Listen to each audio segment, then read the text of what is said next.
Halloween and the Other Side.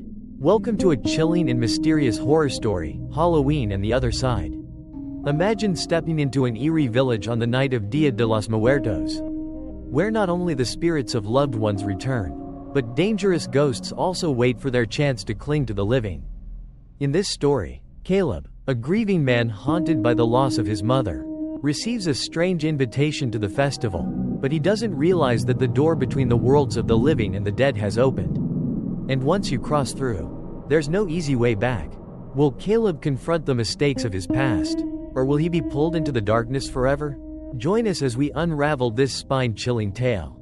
Caleb Parker sat alone in his dimly lit apartment, the weak glow from a desk lamp casting shadows across scattered family photos.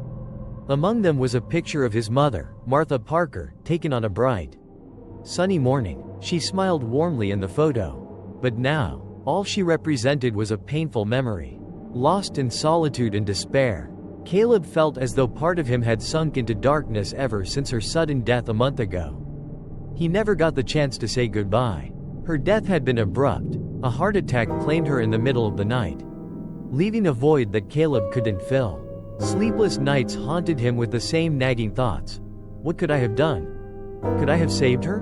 Do I deserve forgiveness? But no matter how many times he asked, the answers never came. And then the doorbell rang. Caleb looked up, frowning. It was nearly midnight. He wasn't expecting anyone, and the unexpected visitor only heightened his tension. He opened the door, finding a wax-sealed letter neatly placed on the doorstep. No one was in sight, just the dim street lights flickering in the distance and a cold breeze sweeping through the night. He picked up the letter, broke the wax seal, and pulled out a card. The handwriting inside was rough and uneven. You are invited to the Dia de los Muertos festival in the village of Santa Vida. The event will take place at sunset on October 31st. Please bring a memory of your lost loved one. Caleb's brow furrowed. Santa Vida? He had never heard of the village. There was no name or return address. But at the bottom of the card was an odd symbol, a small skull decorated with flowers. The mention of Dia de los Muertos stirred memories of stories his mother used to tell him, the Day of the Dead, a festival in which people in Mexico believed the spirits of the deceased returned to visit their loved ones. A sacred and mysterious celebration where the world of the living and the dead intertwine. Caleb sat motionless, the letter in his hands, overwhelmed with confusion. Why would someone send him this invitation? And why so soon, just days after his mother's death? Then, a strange thought flickered in his mind, sending a jolt through his chest. Could this be a chance to see her again? He knew it sounded insane, but grief and guilt had hollowed him out. If there was even the slightest chance to reconnect with his mother, no matter how far-fetched, it was worth trying. And so, the journey began. 3 days later, Caleb landed at a small airport in Mexico, carrying only a light backpack and a photo of his mother. He hailed an old taxi to take him to Santa Vida, a remote village that didn't appear on any map. The driver remained silent throughout the journey, occasionally glancing at Caleb through the rearview mirror with a look of unease. Santa Vida, the driver finally muttered as they pulled up to the village gates. The people here say the dead really do come back during these days, not just in memory. A shiver ran down Caleb's spine, but he stepped out of the taxi, his heart a tangle of hope and dread. Ahead of him stood a grand archway, adorned with vibrant marigold flowers and flickering candles, marking the entrance to another world, a world Caleb had never known. He entered the village just as the sun began to set. Church bells echoed through the air, and villagers, dressed in the vibrant attire of Dia de los Muertos, gathered under the soft glow of candlelight. They laughed, sang, and celebrated, but Caleb couldn't shake the feeling that every person here was hiding a secret. And then he saw her. Amid the crowd stood his mother, wearing the same dress she had worn in the last photo he took of her. She wasn't smiling. Her eyes were hollow and dark, as if she were waiting for him, waiting to tell him something important. Or something terrifying. Caleb froze in place, his breath quick and shallow. Was this really his mother? Or was it just a cruel trick his mind was playing on him? Caleb stepped through the gates of Santa Vida, and immediately, a cold breeze brushed against his skin, as if an invisible warning.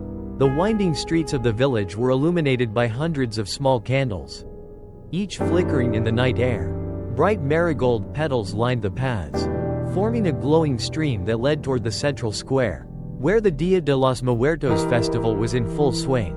Villagers, dressed in traditional attire with skull-painted faces, held photographs of their departed loved ones, dancing and laughing to the rhythm of the festive music. Caleb observed the scene, but he felt disconnected, like an outsider, a guest who wasn't meant to be there. Then, he caught another glimpse of his mother. She stood farther away, surrounded by flickering candles. She smiled, a crooked smile, part friendly, part concealing something dreadful. Before Caleb could move closer, she disappeared into the crowd, vanishing as if she had never been there. Caleb's heart pounded, and his head spun. Am I just imagining her? He wondered. Grief, he knew, could play cruel tricks on the mind. But deep down, something felt off. It was as if the very air in the village was alive, breathing with unseen intent. Every shadow seemed to hide a pair of invisible eyes, watching his every move. An elderly woman, her face wrinkled but her eyes gleaming with an unsettling brightness, approached him and handed him a freshly lit candle.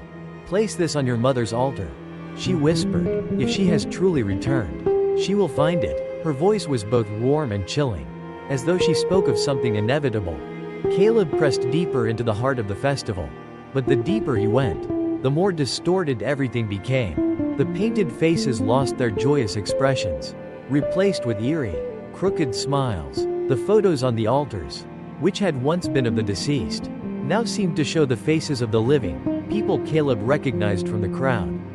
Though he couldn't tell whether they were alive or dead, the air around him grew heavier, harder to breathe. Shadows slithered between the candles, and occasionally, he saw the flames snuff out, as if extinguished by an unseen hand. The laughter grew hollow, and distant whispers began to echo from the dark corners of the festival. Caleb reached for a photo of his mother on one of the altars. As his fingers brushed the frame, a cold chill shot down his spine. Memories of his mother flooded back, but they weren't the comforting memories he had hoped for.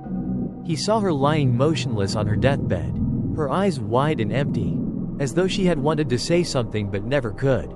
Guilt and fear overwhelmed him. He hadn't been there when she passed. He had let her die alone. And now, beneath the flickering candlelight, Caleb couldn't tell if she had found peace, or if she was still trapped between two worlds. The sound of soft footsteps came from behind him. Caleb turned and saw his mother once again, standing just an arm's length away. But this time, her smile was gone. Her eyes were deep and empty, black as a bottomless pit, staring into his soul, cold and expressionless. She said nothing. Instead, she extended her hand toward him, as if inviting him to step into the darkness with her. Caleb stumbled back, his heart racing with fear. He wanted to run, but his legs felt frozen in place. A cold whisper drifted into his ear. You must stay with us. The air thickened, suffocating him. One by one, the candles began to flicker out, plunging the village into darkness. Caleb felt himself being drawn into another reality, a place where wandering souls would never find peace. In that moment, he realized something horrifying. He hadn't just come to Santa Vida to find his mother. His mother had also come looking for him, and she had no intention of letting him leave. Caleb struggled to shake off the paralyzing fear as he stood frozen under his mother's hollow gaze. Her eyes were pitch black and lifeless, like windows to an endless abyss. He took a step back, his breath quick and shallow, but each step seemed to draw him closer to the darkness. The candles around him flickered out, as if some unseen force was draining the light from the village. Whispers echoed from all directions, voices weaving between the living and the dead. Don't leave me, you can never escape, it all ends here. Panic surged through Caleb, and he turned to run. Shadows flickered in the crowd of dancers. Some faces had no eyes, their mouths twisted into wide, silent grins. The boundaries between the living and the dead blurred, and Caleb could no longer tell what was real and what wasn't. He felt trapped in a dream where time flowed like water, slipping away before he could grasp it. He sprinted toward an old church with a partially open wooden door. In his desperation, he darted inside, hoping the light would offer some refuge. But instead, he found only darkness. Dust-covered pews stretched along the silent hall, and a crooked cross hung precariously on the stone wall. The faint light from the festival candles filtered through small windows, casting eerie, twisted shapes on the floor. Caleb stepped deeper into the church, his footsteps heavy with dread. At the far end, on the main altar, he spotted his mother's photo resting among wilted marigold flowers. Before the photo sat a candle, its flame sputtering as if struggling against an unseen wind. Caleb knelt down, his hand trembling as he touched the picture. A cold, foreign sensation crept through his body. "You shouldn't be here." Caleb jerked around at the sound of the voice. It was the elderly woman who had given him the candle earlier. She stood in the doorway, her bright eyes piercing through the darkness, as if she knew exactly what was about to happen. "She hasn't found peace," the woman whispered, her voice as soft and chilling as the wind. "The door is open now, and no one can close it." The darkness inside the church stirred, as if it were alive. Caleb turned back to see shadows slithering from the corners, twisted figures with contorted faces and hollow eyes. They crept toward him, surrounding him from all sides. Then he realized, the candle in front of his mother's picture was the key to stop the door between the worlds from fully opening. He had to relight the candle before it went out. It was the only thread connecting his mother's soul to the world of the living. If the candle went out, her spirit would be lost forever, and Caleb might never leave this place. He grabbed a match from a small box on the altar, his hands trembling so violently that the match slipped from his fingers and fell to the floor. The shadows pressed closer, suffocating him, as icy whispers filled his head. "Don't light it. You belong with us. She's here. Caleb, don't leave her again." In a moment of desperation, Caleb managed to strike another match. The tiny flame flickered, casting a brief but fragile light. Time seemed to freeze, the world pausing in eerie silence. He moved the match toward the candle's weak flame. Just as the match neared the wick, a freezing hand clamped around his wrist. Caleb spun around and found himself face to face with his mother. Her face was twisted and distorted, her eyes black and bottomless, but this time, she wasn't a distant apparition. This was truly her, with all the despair and resentment she had carried through the years. "You won't leave me again," she whispered, her voice cold and final. "You'll stay here, with me." The flame on the match sputtered and died.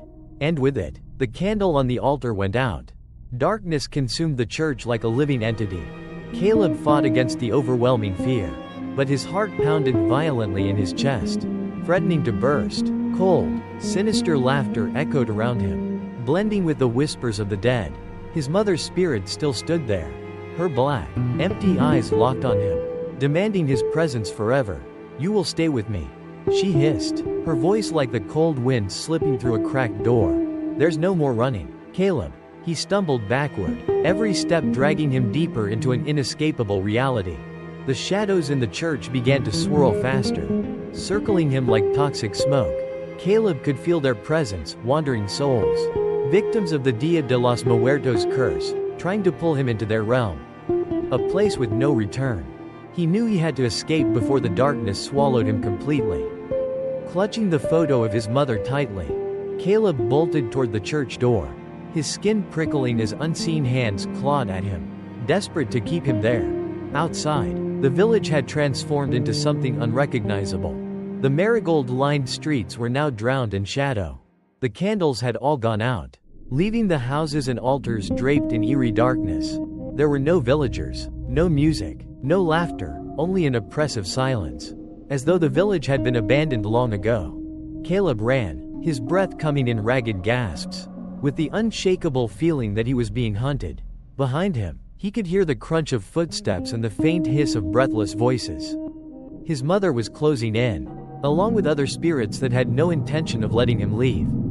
He stumbled toward a crossroads marked by a large stone cross. The cross looked ancient, but the base was surrounded by candles that hadn't yet gone out. Caleb rushed toward it, frantically trying to light the remaining candles. He remembered the old woman's words, "Only the light can protect you from the darkness." But the candles wouldn't ignite, no matter how hard he tried. Every match flickered and died before catching the wick. His fingers trembled as he fumbled with the matches, but each flame was snuffed out, as if by an invisible hand. The darkness closed in tighter, and the air grew thick and suffocating.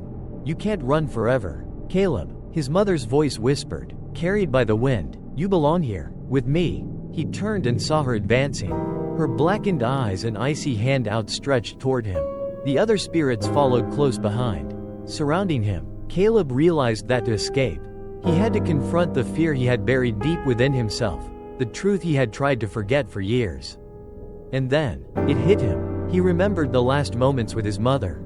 He had left her to die alone in the hospital, too scared to face death, too afraid to witness the loss of the one he loved most. He had run away, and now, she had returned, determined to pull him down into her world, a place from which he could never escape. Caleb stood there, his breath shallow and uneven, surrounded by thick darkness and restless spirits. His mother took slow, deliberate steps toward him, her deep, hollow eyes pulling him into a void with no escape. The cold wrapped around him like an invisible net, tightening its grip on his mind. The door between the living and the dead was wide open now. And he had only two choices: stay forever or close the door, but to do so, he would have to confront the harshest truth of his life. The candles had all gone out, leaving Caleb with a single match. He knew that if he didn't relight the candle in time, his mother's soul would be lost forever, and he would be pulled into the darkness with her, never to return to the land of the living.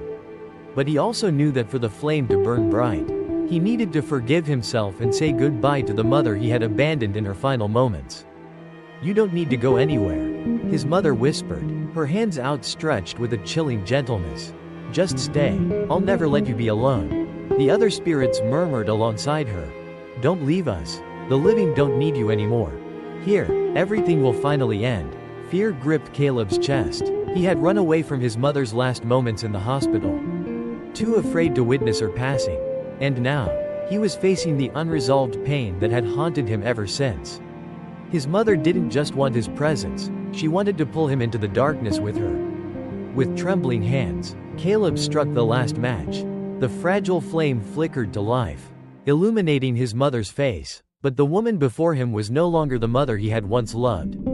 Her face was twisted, half loving, half vengeful, and her eyes carried both deep affection and bitter resentment. Caleb realized that she had been waiting for him all this time, waiting in despair and fury. He moved the match toward the candle's wick, but his mother's icy hand grabbed his wrist, squeezing so tightly it felt as though the blood in his veins had stopped flowing. "You can't leave me," she whispered, her voice echoing like the haunting memories of the past. Caleb closed his eyes, his heart heavy with sorrow. He knew what he had to do. He opened his eyes and met his mother's dark, endless gaze. For the first time, he spoke the words he had never dared to say. "I'm sorry, Mom, but I have to go. And so do you." His words cut through the darkness like a blade.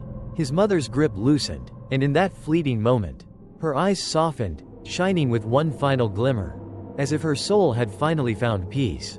Caleb touched the flame to the candle's wick. The candle ignited instantly, casting a brilliant light that spread in every direction. The darkness melted away, vanishing like mist under the morning sun. When Caleb opened his eyes again, he found himself standing alone in the village square. Everything had returned to normal, the candles still flickered, and the streets were once again lined with vibrant marigold flowers. The Dia de los Muertos celebration carried on, but now, it felt different. A weight lifted from Caleb's heart. The guilt that had burdened him for so long finally released. He knew now that his mother had found peace.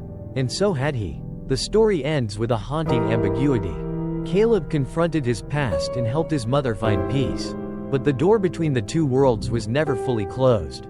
As Halloween and Dia de los Muertos return each year, Caleb still lights a candle and wonders, has his mother's soul truly found freedom? Or is the darkness still waiting? Like the best Stephen King tales, this ending leaves us pondering the fragile boundary between the living and the dead, and the things we may have left behind. If you enjoyed this story, don't forget to like, comment, and subscribe to the channel, so you won't miss any of our upcoming spine-chilling stories.